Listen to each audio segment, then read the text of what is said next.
ఏంటి బాబాయ్ వాడిని చంపేస్తాను నరికేస్తానన్నావు ఈ తాడుతోనే? తాడే కదా అంత తేలిగ్గా తీసేకమ్మా. అది ఇక్కడ కడితే మొలతాడు, ఇక్కడ కడితే ఉరుతాడు, ఇక్కడ కడితే కాసితాడు. మరి అక్కడ కడితే పడతాడు. ఇప్పుడు నేను చెప్పబోయే విషయం ఎవ్వరికీ తెలియకూడదు. మన ఇద్దరి మధ్యనే సమాధి అయిపోవాలి. ప్రామిస్? Promise promise. ఓకే. వాడు ఇప్పుడు లోపలికి వస్తాడా? కామన్ గా కిటికీ వైపు చూసుకుంటూ 4 అడుగులు ముందుకేస్తాడా? కాలికి తాడు తగిలి మంచం మీద పడతాడా? తర్వాత దుప్పటి కప్పుకుని పడుకుంటాడు. అందుకే ఆ ఫెసిలిటీ లేకుండా మంచం మీద దుప్పటి, మంచం కింద ఈ నట్లు రెండూ తీసేశా. ఇప్పుడు వాడెళ్ళి దాని మీద పడగానే బోల్ట్లు లేవు కాబట్టి ముందు మంచం విరుగుతుంది, తర్వాత వాడి బాడీ నేల గుద్దుకుంటుంది.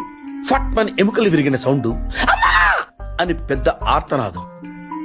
ట్రాక్టర్ వెళ్తుంది, డాక్టర్ వస్తాడు, నడుం విరిగిందని చెప్తాడు. ఆ వార్త వినగానే షాక్ తో మీ తాత బాబూ అని గావు కేక పెడతాడు. పార్థు అని మీ అమ్మ, బాబా మీ అక్క, మా ఆవిడ